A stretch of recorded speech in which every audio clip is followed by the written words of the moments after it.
بہت سے لوگ اس پر سے گزر جاتے ہیں، بھائی ٹھیک ہے انبیاء ہے، صدیق ہے، وہ کون ہے بھائی؟ صدیق کس کا نام ہے؟ شہید کسے کہتے ہیں؟ کیا ان کے مزاجوں میں فرق ہے؟ یہ حکمت کا پہلو عام آدمی وہاں سے گزر جائے، لیکن جس کے اندر حکمت کی طلب ہے، پیاس ہے، دلچسپی ہے، وہ تو رکے گا، سوچے گا۔ آخر یہ اصطلاحات وضع ہوئی ہیں تو کسی خاص مفہوم کے لیے وضع ہوئی ہے، یوں ہی تو نہیں۔ تو اس میں آپ کے سامنے بیان کر چکا کہ انسانوں کے مزاج میں، جیسے کہ حضور نے فرمایا صلی اللہ علیہ وسلم، بڑی پیاری حدیث ہے، الناس کالمعادن، انسانوں کی مثال بھی معدنیات کی سی ہے۔ اب جسے ہم انگریزی میں اور کہتے ہیں، میں یاد بھی کرتا ہوں کیونکہ اردو میں اس کا کوئی لفظ ملتا نہیں ہے، ایک میرے معلومات میں نہیں ہے۔ ہم کہہ دیں گے کچی دھات، یہ کوئی ایک لفظ میرے علم کی حد تک نہیں، اور انگریزی کا لفظ بہت بامانی ہے۔ اب اگر کوئی چاندی کی اور ہے تو صاف کریں گے تو چاندی بنے گی، سونا تو نہیں بنے گا، اور سونے کی اور ہے، صاف کریں گے سونا بنے گا۔ تو وہ اور تو اپنی جگہ پر مستقل ہے، ان کو آپ چینج نہیں کر سکتے۔ اسی طرح انسانوں کی استاد طبع، انسانوں کا مزاج یہ اللہ نے بنایا ہو۔ اس کو قرآن مجید میں ایک جگہ شاکلہ کہا گیا، قل کل یعمل علی شاکلتہ۔ شاکلہ کسے کہتے ہیں؟ ہمارے مصری لوگ جو ہوتے ہیں، جب کوئی شاید ڈھالنی ہوتی ہے تو اس کے لیے پہلے پیٹرن بناتے ہیں، اسے پاٹرن کہتے ہیں، پاٹرن۔ تو مصری لوگ پاٹرن کہتے ہیں، لیکن پیٹرن ہے، سانچہ پہلے بناؤ گے تب اس میں اس دھات کو پگھلا کے ڈالو گے تو وہ اس کی شکل اختیار کر لے۔ وہ سانچہ جو ہے ہر شخص کی شخصیت کا سانچہ اللہ نے الگ الگ بنایا۔ موٹی موٹی تقسیمیں یہ ہیں۔ ایک تقسیم وہ ہے کہ جو باصلاحیت لوگ ہوتے ہیں، ایک ہے عام آدمی جس کے اندر کوئی خاص صلاحیت ہے ہی نہیں، ان کے بارے میں تو میں کہا کرتا ہوں کہ وہ زندگی نہیں گزارتے بلکہ زندگی انہیں گزارتی ہے۔ ایک تو وہ لوگ ہوتے ہیں، ان کا کوئی ہدف نہیں، کوئی مقصد نہیں، بس کھانا پینا، جو حیوانی تقاضے پورے ہو گئے، دن رات دھندے میں لگے ہوئے، آگے کوئی ہماری زندگی کا کوئی ہدف ہے، کوئی مقصد ہے، کوئی نصب العین ہے، کیا ہے، کوئی ہائر ہے، کوئی آئیڈیالوجی ہے، کوئی آدرش ہے، اس کو ہندی میں آدرش ہے، نصب العین ہے۔ یہ تو ہے عوام الناس جو قرآن کی روح سے انسان کی شکل میں حیوان، لہم قلوب لا یفقہون بہا ولہم اعین لا یبصرون بہا ولہم آذان لا یسمعون بہا اولئک کالانعام بل ہم اضل۔ یہ تو چوپایوں کے مانند ہیں، بلکہ ان سے بھی گئے گزرے، اس لیے کہ چوپایا تو پیدا ہی اس سطح پر کیا گیا ہے، اسے پیدا کیا ہے لقد خلقنا الانسان فی احسن تقویم، اور پھر یہ حیوان کی سطح پر زندگی گزار رہا ہے۔ تو ایک جو ان میں صلاحیت کچھ ہے، اب اس میں سے دو طرح کے لوگ نکلے۔ ایک وہ کہ جن کے اندر ایک نیکی اور بدی کی تمیز موجود ہے، اندر حص ہے، مورل لا جسے کانٹ کہتا ہے، جو کچھ سوچتے ہیں، غور کرتے ہیں، چیزوں کو دیکھتے ہیں، اس سے نتیجہ اخذ کرتے ہیں، بنظر عبرت، جیسے کہ حضور نے فرمایا میرا دیکھنا عبرت کا دیکھنا۔ یہ لوگ وہ ہوتے ہیں کہ جو اپنی سلیم الفطرتی کی وجہ سے اور سلیم العقلی کی وجہ سے حقائق کائنات کے قریب پہنچ جاتے ہیں، یہ صدیقین ہوتے ہیں۔ یہ وہ لوگ ہوتے ہیں کہ ان کے کانوں میں کسی نبی کی آواز آئے گی تو فوراً لپک کر قبول کریں، نو ہیسیٹیشن واٹس ایور۔ کیوں؟ کہ وہ تو وہی کہہ رہا ہے نبی جو ان کے اپنے دل میں ہے۔ دیکھنا تقریر کی لذت کے جو اس نے کہا، میں نے یہ جانا بھی گویا یہی میرے دل میں تھا، اس نے تو میرے دل کی بات کی ہے۔ ایک وہ لوگ ہوتے ہیں کہ جن کو ان چیزوں سے دلچسپی نہیں، کھیل کود، یہ وہ، بھاگ دوڑ، کشتی، شکار، یہ وہ، اس میں ان کے اندر کی فطرت کے اوپر ایک کرسٹ آ گیا ہوتا ہے، بہت سخت قسم کا، اوپر چھلکا کہیں کیا کہیں کرسٹ، تو ان حقائق کی طرف توجہ نہیں ہوتی۔ میں نے آپ کو بتایا تھا جدید سائیکالوجی میں پہلی قسم کے لوگ انٹروورٹس کہلاتے ہیں، دوسرے ایکسٹروورٹس کہلاتے ہیں۔ تو ان کو حقائق کی طرف دلچسپی، بظاہر سے دلچسپی ہے بس۔ یہ وہ لوگ ہوتے ہیں کہ جن کا یہ کرسٹ کسی جذباتی بات سے پھٹتا ہے، جیسے حمزہ کی مثال دی میں نے آپ کو۔ کنیز نے کہا کہ آج تو ابو جہل نے آپ کے بھتیجے کے ساتھ بہت برا سلوک کیا۔ اب 6 سال گزر گئے تھے، بھتیجے کی بات پر کبھی توجہ ہی نہیں کی، بھتیجا کہہ رہا ہے یہ، حالانکہ انتہائی محبوب بھتیجا، انتہائی محبوب۔ بس اس کہنے کے اوپر گھر میں داخل نہیں ہوئے، سیدھے گئے، کمان ماری ہے دے کر ابو جہل کے سر پر کہ تم نے میرے بھتیجے کے ساتھ یہ سلوک کیا، اور فوراً اچھا میں اس پر ایمان لایا، آؤ کرو مقابلہ۔ یہ اسلام کی کیفیت تھی، یہ حضرت عمر کی تھی۔ انہوں نے اپنی بہن میں جو عظیمت دیکھی کہ عمر چاہے ہمیں ہلاک کر دو، اب ہم اس دین کو چھوڑنے والے نہیں، چونک کر کھڑا ہو گیا عمر، یہ کیا ہے؟ یہ صرف یہ عظیمت۔ تو یہ تو ہم گفتگو کر چکے ہیں۔ آج میں ایک اور اعتبار سے بات کر رہا ہوں، وہ یہ جو آیات میں نے آج پڑھی ہیں، ان میں انسانیت شناسی کا ایک اور پہلو سامنے آتا ہے، انسانوں کی شخصیتوں کی مختلف افطار۔ اس میں میں خاص طور پر ذکر کروں گا، مولانا مودودی نے اپنے تفہیم القرآن کے مقدمے میں بڑی اہم بات کہی، بہت اہم بات کہی، کہ قرآن مجید ایسی کتاب نہیں ہے جسے کوئی شخص اپنے اسٹڈی روم میں یا ڈرائنگ روم میں آرام سے بیٹھا ہوا وہ پڑھتا رہے، سمجھتا رہے، ڈکشنری دیکھ لی، یہ دیکھ لیا۔ یہ مینول آف ریولوشن ہے، یہ انقلاب کا لاہ عمل ہے۔ جب تک آپ اس انقلابی عمل میں شامل نہیں ہوں گے، اس کی اصل حقیقت آپ پر منکشف ہی نہیں ہوگی۔ وہ تو اس انقلابی عمل کی اس جد و جہد میں پھر آپ پر وہ کیفیات وارد ہوں گی، آپ کو پھر یاد آئے گا او کیا حالات تھے جب حضرت خباب بن الارت آ گئے تھے حضور کے سامنے فریاد لے کر کہ حضور اب تو یہ ہم سے ظلم برداشت نہیں ہو رہے، یہ ٹارچر اب ناقابل برداشت ہے۔ آپ کو کیسے میں آئے گی کیا کیفیت تھی اس وقت خباب کی؟ وہ تو آپ اس کیفیت سے خود دوچار ہو، کبھی آپ پر کوئی آزمائش آئی ہو، کبھی آپ کے اوپر کوئی ایسا فیصلہ کوئی مرحلہ آیا ہو، تبھی تو آپ سمجھیں گے۔ تو قرآن مجید کے علم اور حکمت اور اس کے مفہوم اور معانی کا ایک بہت بڑا اہم گوشہ نہیں کھلتا جب تک کہ آپ یہ نہ سمجھے کہ ایک انقلابی دعوت تھی، اور انقلابی دعوت کے اعتبار سے انسانوں میں 4 قسمیں ہوتی ہیں، وہی نبیین، صدیقین، شہداء، صالحین۔ اب وہ کون سے 4 ہیں؟ دیکھیے پہلے بات سمجھ لیجئے کیونکہ وقت محدود ہے۔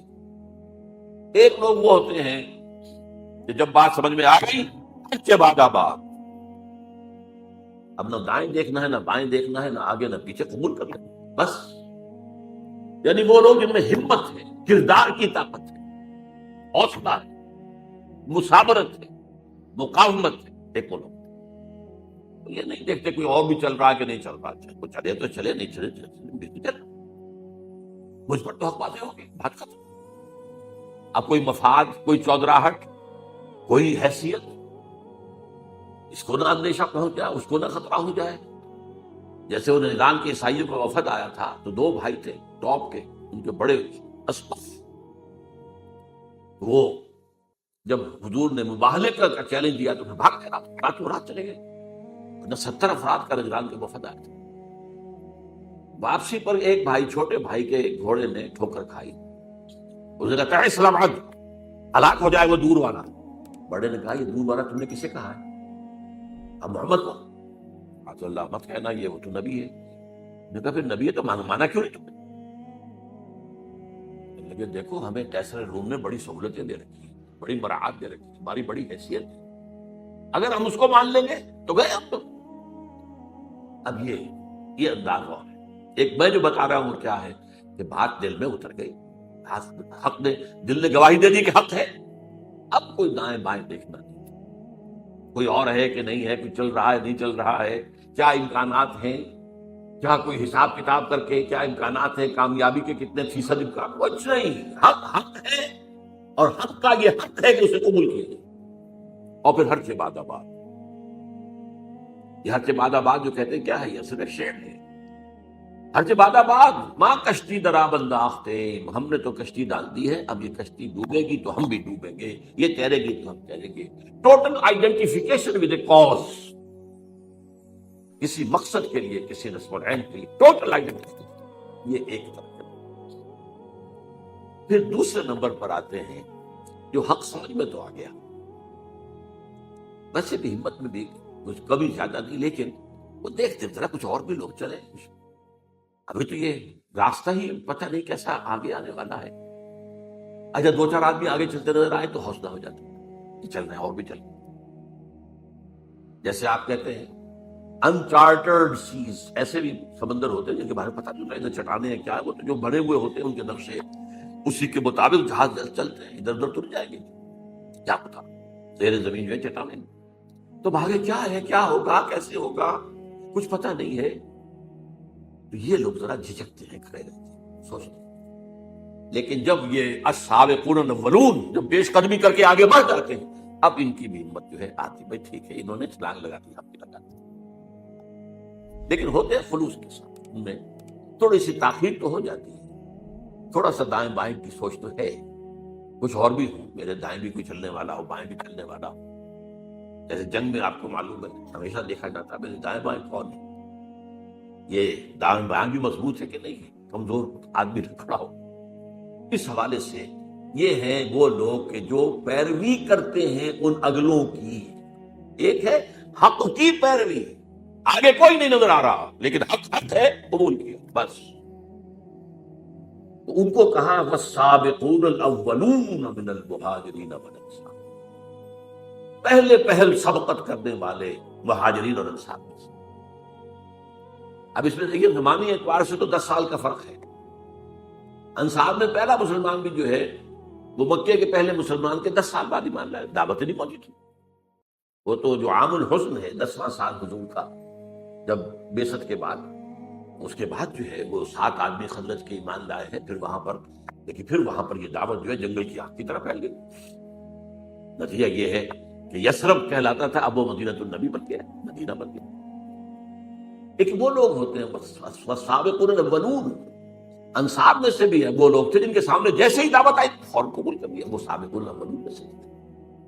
چاہے ابو بکر سے 10 سال جونیئر ہو گئے، لیکن یہ کہ بہرحال ان کے سامنے جب بھی دعوت آئی ہے اس کے اعتبار سے ان کا وہ جو رد عمل تھا وہ کیا تھا، فوراً حاضر.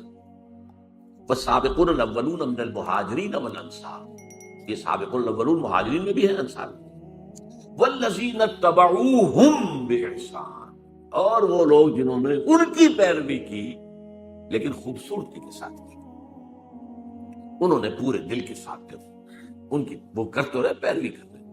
آگے چلنے والوں کے جو ہے ان کے تو رتبے جو ہے پھر بہت بڑے آگے ہیں، بہت ان کے رتبے ہیں سوا.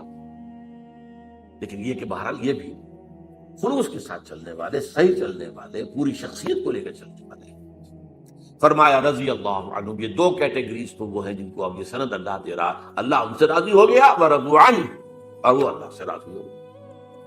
اللہ سے راضی ہو جانا اس دنیا میں بھی، راضی برضائے رب، جو بھی آ رہا ہے اس پر راضی رہنا، اور ایک آخرت میں اللہ راضی کر دے گا.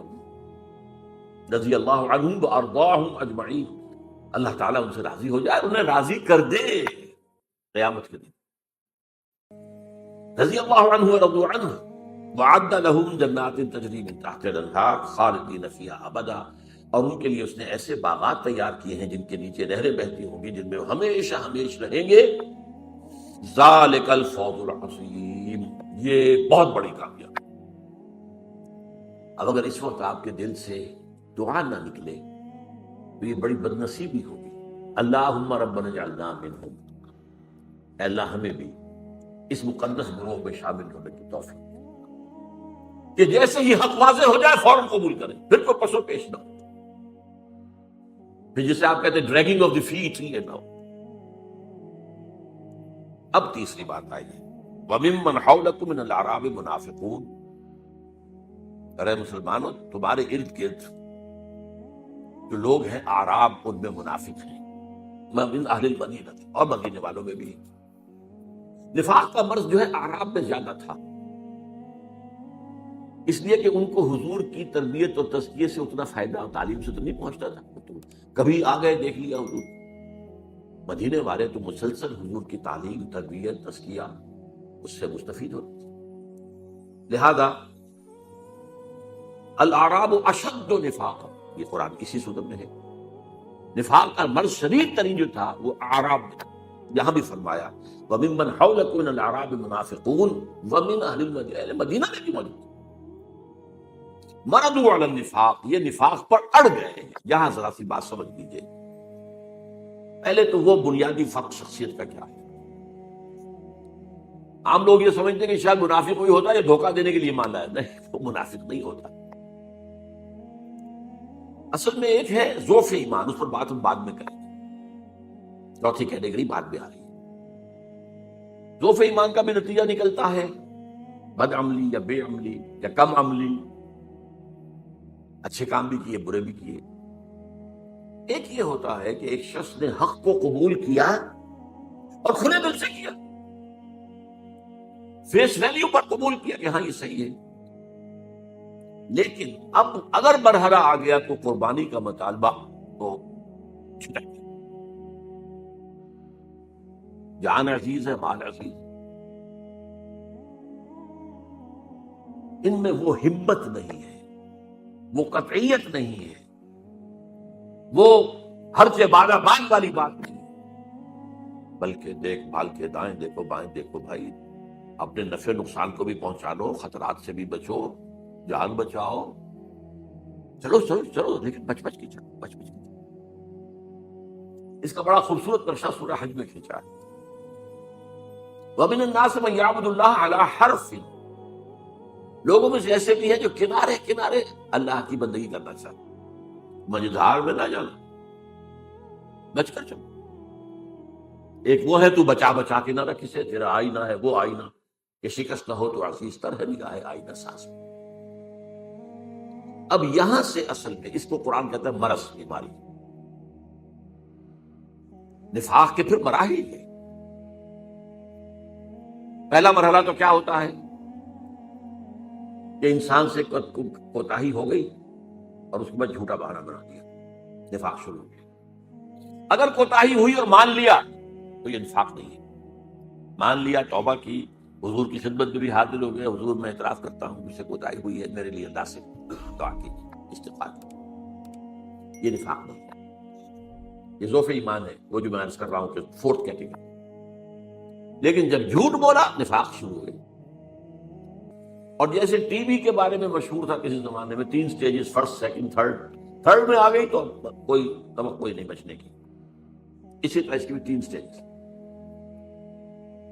صرف جھوٹ پر مبنی پہلی سٹیج، پھر جھوٹی قسم، کیونکہ جب دیکھا میں نے بار بار بہانہ بنایا جھوٹا، اب لوگ مسکرانے لگتے ہیں میری بات سن کر، تو سمجھتے ہیں کہ یہ تو اس کا تو کام ہی بہانے بنانا، تو خدا کی قسم، اللہ کی قسم، اللہ کو حاضر ناظر جان کر کہہ رہا ہوں، میری یہ مجبوری ہے، میری بیوی بستر مرگ پر پڑی ہے، میرا فلاں یہ، میں جنگ میں نہیں جا سکتا، میں یہ نہیں کر سکتا، ہوگا قسم۔ اتخذوا ایمانہم جنۃ، انہوں نے اپنی قسموں کو ڈھال بنا لیا۔ اور تیسری سٹیج ہوتی تھی جبکہ دل میں بغض پیدا ہو جائے، یہ نبی نے ہمیں کس مصیبت میں ڈال دی۔ ایک صاحب ایمان سابق الاولون وہ کہتے تھے نبی کا احسان تو ہم اتار ہی نہیں سکتے، انہوں نے ہمیں سیدھا راستہ دکھایا، وہ تو ہمارے محسن ہے، محسن حسن۔ اب یہ کیا کہتے ہیں ہمیں کس مصیبت میں ڈال دیا اس محمد نے، خطرے ہی خطرے۔ اور وہ ان لوگوں کے بارے میں کہتے تھے یہ بے وقوف ہے، فینیٹکس ہے، آج کا لفظ فینیٹکس، یہ پاگل ہے۔ وَإِذَا قِيلَ لَهُمْ آمِنُوا كَمَا آمَنَ النَّاسُ قَالُوا أَنُؤْمِنُ كَمَا آمَنَ السُّفَهَاءُ، اللہ کے بندو تم ایمان لائے ہو تو جیسے اور لوگ ایمان لائے ویسے ایمان لاؤ، پھر سنو اور مانو، اطاعت کرو، قربانیاں دو۔ مگر ہم کو بے وقوف ہے کیا ہم ایمان لائیں جیسے یہ بے وقوف لوگ ایمان لائیں؟ یہ تو فینیٹکس ہے، یہ تو دیوانے ہیں، مجنون ہے، جنونی لوگ ہیں۔ اب یہ ہے نفاق۔ اب قرآن میں جن لوگوں کی بھی نگاہ ہے بڑی تدریج کے ساتھ، سورہ بقرہ میں صرف مرض کا ذکر کیا، لفظ نفاق نہیں آیا، بیماری ہے، تاکہ جو بھی ہوش میں آ سکتا ہو ہوش میں آ جائے کہ دیکھو تمہیں ٹی بی کی ہو گئی انفیکشن، بھائی فوراً علاج کراؤ۔ اس کے بعد پھر ذرا اور آگے بڑھ کر پھر لفظ منافق آیا سورہ آل عمران میں، غزوہ احد کے موقع پر چونکہ اس کا ظہور ہو گیا، 300 کو لے کر عبداللہ ابن ابی واپس چلا گیا میدان جنگ سے، تو لفظ منافق پہلی دفعہ آیا، پھر سورہ نساء میں کھل کر آیا، اور فائنل سورج جو ہے سورہ توبہ ہے۔ پھر یہ کہ لفظ عام کی، لیکن ایک پردہ پڑا رہنے دیا گیا، کسی کو شخصاً منافق نہیں کہا گیا۔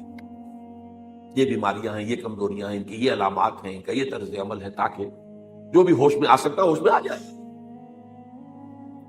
منافق کہہ کر ابھی ان پر لیبل نہیں لگایا۔ یہ مرض پھر اپنی پوری انتہا کو پہنچا ہے، یہ جو آخری دور ہے غزوہ تبوک کا موقع ہے، سخت ترین آزمائش تھی۔ اس کے بعد سے اس لیے لفظ یہاں آیا ہے مردوا علی النفاق، یہ نفاق پر اڑ گئے، انہیں بار بار تنبیہ کی گئی ہے، بار بار تنبیہ کی گئی ہے، ہوش میں آ جاؤ، ایمان لاؤ، صحیح طریقے پر ایمان لاؤ اور اپنے اس نفاق کا پردہ چاک کر دو۔ ان المنافقین فی الدرک الاسفل من النار، منافقین تو آگ کے سب سے نچلے طبقے کے اندر ہوں گے، جہنم کے اندر۔ ہر طرح کی جس کو کہا جا سکے تعلیم اور ترغیب اس کے حوالے سے، لیکن جب لا علاج ہو گئے اور تھرڈ سٹیج کو پہنچ گئے، اب اس وقت 4 کام کیے حضور نے جو پہلے کبھی نہیں کیے تھے۔ غزوہ تبوک سے واپسی پر سب سے پہلے آپ نے وہ مسجد زرار کے نام سے جنہوں نے اڈا بنایا تھا اپنا، اسے جا کر آگ لگا دی۔ اس سے پہلے حضور نے ایک مصلحت کو سامنے رکھا، یہ منافقین اوس اور خزرج میں سے ہیں، کوئی قبائلی عصبیت بھڑک اٹھتی ہے ان کے خلاف اگر ہم نے کوئی اقدام کیا۔ ابھی وہ قبائلی عصبیت لوگوں کے دلوں سے بالکل نکلی نہیں ہے۔ جو سردار تھا منافقین کا ابی، عبداللہ ابن ابی، وہ خزرج کا سردار تھا اور اسے بادشاہ بنانے کا فیصلہ ہو گیا تھا، تاج تیار ہو چکا تھا سونے کا، آج کوشش باقی تھی کہ حضور تشریف لے، بے تاج بادشاہ آ گیا تو اس کا تو سارے خواب درہم برہم ہو گئے۔ بدترین منافق کوئی تھا، اسے بھی کبھی منافق نہیں کہا، اس کے بھی جنازے کی نماز پڑھا دی، بلکہ اس کے لیے اپنا کرتا بھی دے دیا، اس لیے کہ اس کا بیٹا جو تھا عبداللہ ابن ابی تو بہت نیک صالح نوجوان تھا۔ وہ آیا ہے کہ میرے والد کا انتقال ہو گیا، حضور اپنا کرتا عنایت فرما دیں، میں اس میں اس کو کفن دے دوں، آپ نے کرتا دے دیا۔ حضرت عمر نے کہا ابھی کیا کر رہے ہیں اس منافقین کے سردار کو؟ فرمایا عمر میرا کرتا اس کو اللہ کے عذاب سے نہیں بچا سکتا، ہم پتہ نہیں کیا کیا چیزیں تبرک بنا کر اپنے پاس رکھتے ہیں، یہ تبرک میرے ساتھ میں کفن میں رکھ دیتا، حضور کے کرتے سے زیادہ تبرک والی شے کو ہو سکتی تھی۔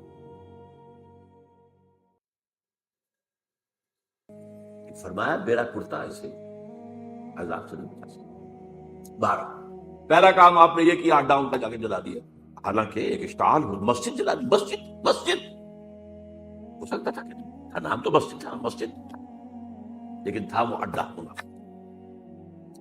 دوسرا کام یہ کیا کہ آپ نے پردہ چاک کر دیا۔ حضرت عمر کی روایت ہے رضی اللہ تعالیٰ عنہ کہ جمعے میں آپ نے ممبر سے کہا فلاں ابن فلاں نکل جاؤ تم منافق ہو، فلاں ابن فلاں نکل جاؤ ہماری مسجد سے تم منافق۔ 36 انسانوں کو آپ نے اس طرح کہا۔ تیسری بات یہ کی گئی قرآن مجید اسی سورۃ توبہ میں فرمایا گیا کہ اب آپ آئندہ ان میں سے کسی کی نماز جنازہ نہیں پڑھیں گے اور نہ کسی کی قبر پر کھڑے ہوں۔ اب آخر اور وہ چیز کر دی جس کو میں نے بعد میں پڑھا، 2 آیتیں ہیں۔ منافقین کا ایک طرز عمل یہ ہوتا تھا کہ اگر تم جہاد کا قتال کا معاملہ آیا ہے، یہ ہم سے چندہ لے لیجیے، ہم انفاق کرنے کو حاضر ہیں، اور حضور قبول کر لیا کرتے تھے۔